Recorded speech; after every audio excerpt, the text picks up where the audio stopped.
ذاتي ګرځه ښته په دې باندې اوس څه کوې کوم سړک دوی جوړ کړی چې امریکان ته لاړل هغه سړک دې جوړ پاتې وي خو دوی خو د خپلو ټانګو دپاره کړی ده د خپلو وسایلو دپاره یې کړی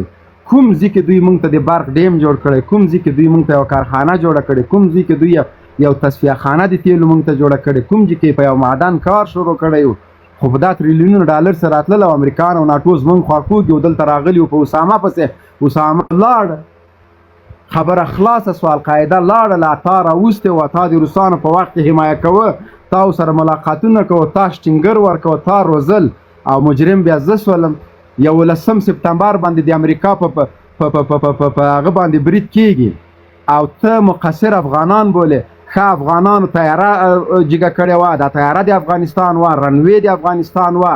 پلان به د افغانانو و برید افغانانو و که کوم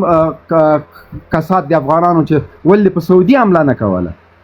بیا چې برید وشو له دې نه چې ته خپل اف بی آی خپل سی آی ای خپل پولیس خپل استخبارات انټلیجنس خپل پیلوټان خپل ټکنالوژي مجازات کې راغله درس په افغانستان باندې د برید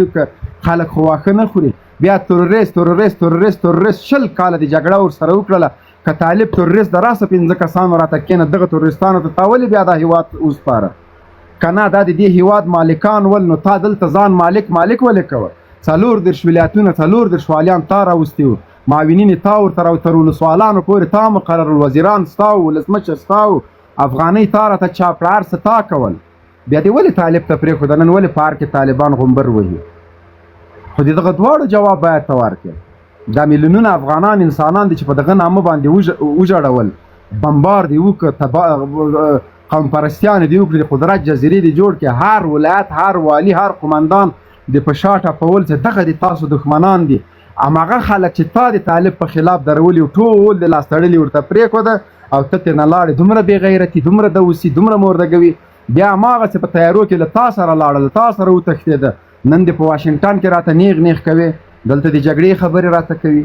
زه نه پوهېږم چې موږ افغانان ولې په سیاست پوهېږو نه تر کله پورې به موږ دغسې ګوګوشتوان یو تر کله پورې به د خلکو د سیاستونو ښکار کېږو دغه کوشتېپا وه دا ولې په دغومره وخت کې نه جوړېده په د 500 کلونو کې نه جوړېده خو دا خو د سردار داود نقشه وه که نه دا په هېواد مین خلک چې لاړل په تباهي باندې افغانستان ورکړه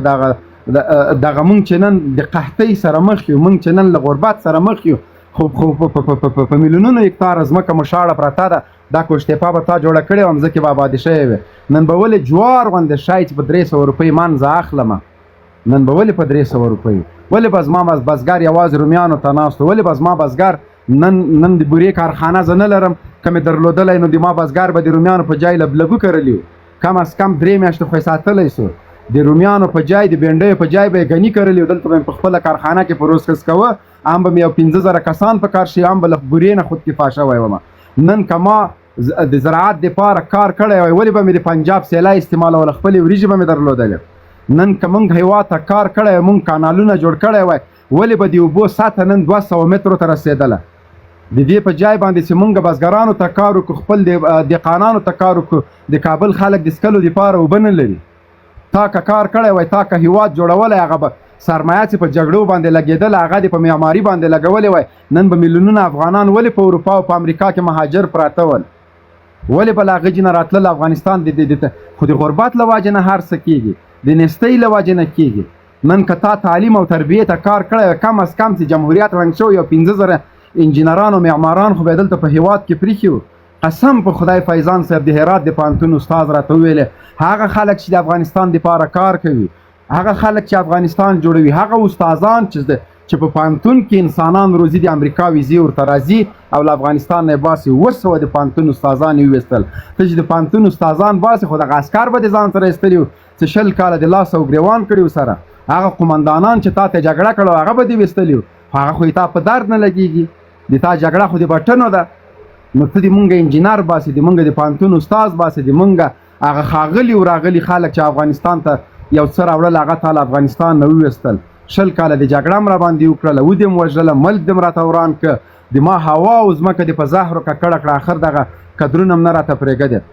نن به ولې حسیف چغې وهلې چې ماته په